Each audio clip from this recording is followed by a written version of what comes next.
നമുക്കിന്ന് ഉള്ളിക്കറി റെഡിയാക്കാം.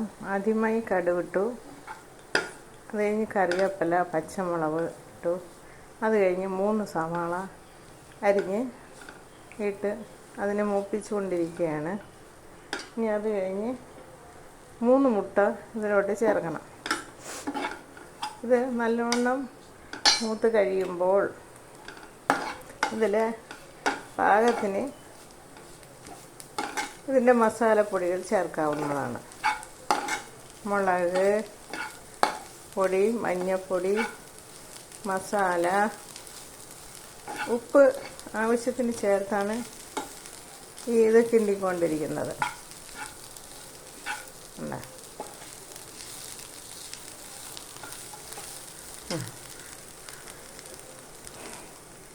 മല്ലിപ്പൊടി ഇനി ചേർത്ത് കൊടുക്കുക.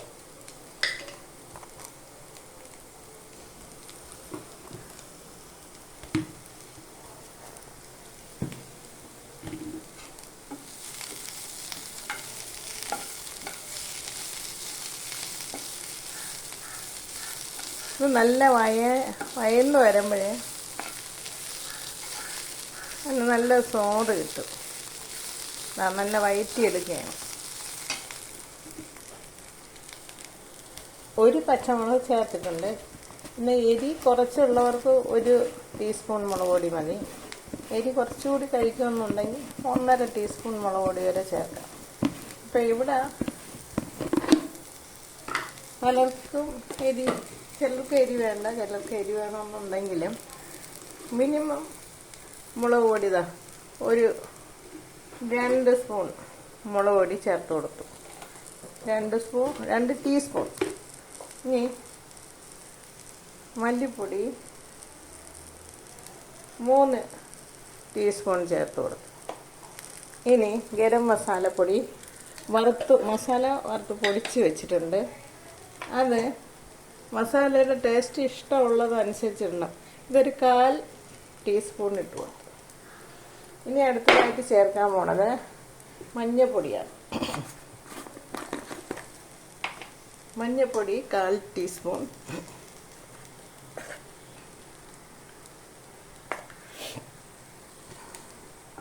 ഇനി ഇതിൻ്റെ നല്ല മൂത്തെടുത്ത് ആവശ്യത്തിന് വെള്ളം ചേർത്ത് നമുക്ക് ഉള്ളിക്കറി റെഡിയാക്കാം.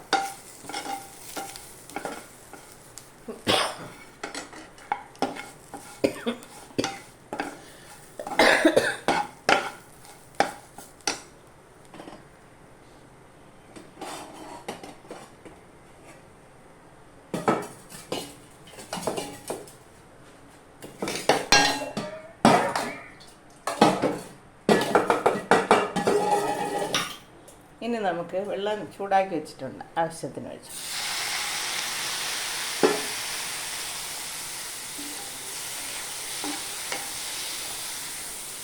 കറി കൂടുതലായിട്ട് ഒഴിച്ച് കഴിക്കണമെങ്കിൽ വെള്ളം ആവശ്യത്തിന് ചേർക്കാം. കുറച്ച് വെള്ളം കൂടി ചേർക്കാം.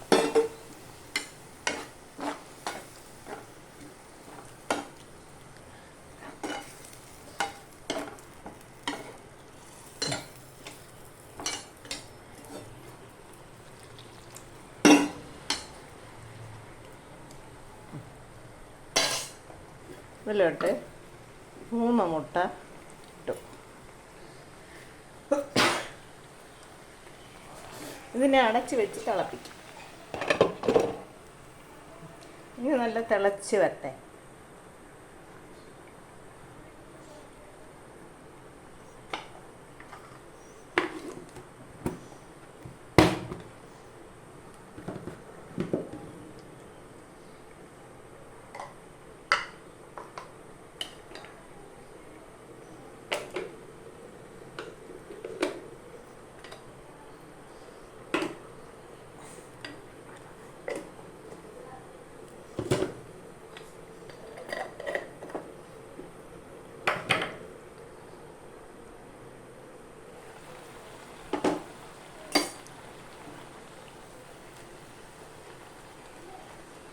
ഇത് മുട്ട ഇതിലിട്ട് ഒന്ന് തിളപ്പിച്ച് കഴിഞ്ഞാൽ കറിക്കും ഒരു പ്രത്യേക ടേസ്റ്റ് കിട്ടും. അപ്പം എങ്ങനെയാണ് മുട്ടക്കറി ഉണ്ടാക്കണ എല്ലാവർക്കും അറിയാവുന്ന കാര്യമാണ്. അപ്പം ഞാനൊരു മുട്ടക്കറി ഉണ്ടാക്കി. അത് ഇപ്രകാരമാണ്. ആദ്യമായി പാനെടുത്ത് അടുപ്പി വെച്ചു, വെളിച്ചെണ്ണ ഒഴിച്ചു, ചൂടായതിന് ശേഷം കടുകിട്ട് പൊട്ടിച്ചു, പച്ചമുളക് അരിഞ്ഞിട്ടു, കറിവേപ്പില ഇട്ടു, 3 സവാള ഉള്ളി നല്ലവണ്ണം സ്ലൈസായിട്ട് അരിഞ്ഞ് അതിലിട്ട് നല്ലവണ്ണം വഴറ്റിയതിന് ശേഷം അതിൽ ചേർക്കാനുള്ള അരപ്പുകൾ ചേർത്തു. 2 ടീസ്പൂൺ മുളക് പൊടി, 3 ടീസ്പൂൺ മല്ലിപ്പൊടി, 1/4 ടീസ്പൂൺ മസാലപ്പൊടി, 1/4 ടീസ്പൂൺ മഞ്ഞൾപ്പൊടി, പിന്നെ അത് കഴിഞ്ഞ് 1/2 ടീസ്പൂൺ ഉപ്പ്. അപ്പോൾ ഇതെല്ലാം ഇട്ട് തിളപ്പിച്ച് അടച്ച് വെച്ച് തിളപ്പിക്കുകയാണ്.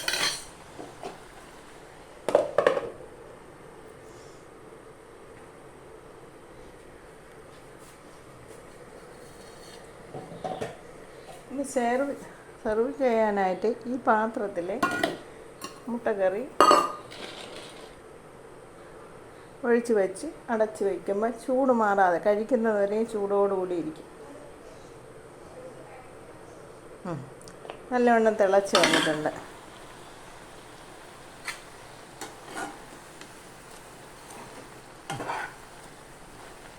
ഈ പാത്രത്തിലോട്ട് മാറ്റാം. പാത്രത്തിലോട്ട് മാറ്റി വയ്ക്കും.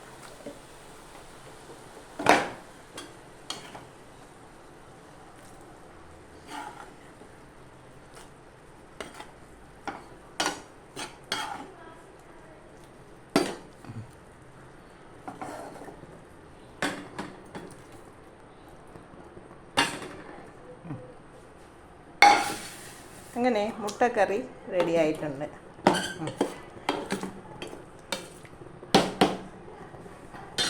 ഇനി ഇത് അടച്ച് വയ്ക്കാം. മുട്ടക്കറി റെഡി ആയിട്ടുണ്ട്. ഇനി ഇത് അടച്ച് വയ്ക്കാം. ഇനി ഇതിനോടൊപ്പം കഴിക്കാൻ പോകുന്നത് പുട്ടാണ്. നമുക്ക് പുട്ടും റെഡിയാക്കാം. പുട്ട് ഞാൻ വേവിച്ച് വെച്ചിട്ടുണ്ട്. പുട്ട് ഞാൻ ഇതിലോട്ട് നീക്കാൻ പോവുകയാണ്.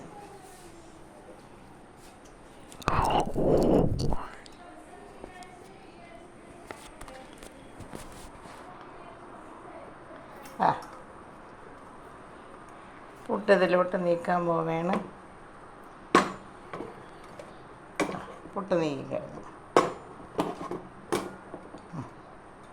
അപ്പോൾ പുട്ടും മുട്ടക്കറിയാണ് ഇന്നത്തെ പ്രാതൽ. അപ്പോൾ ഇന്നത്തെ പ്രഭാത ഭക്ഷണത്തിൽ ഞാൻ ഉൾപ്പെടുത്തിയത് മുട്ടക്കറിയും പുട്ടുമാണ്. പുട്ടും മുട്ടക്കറി.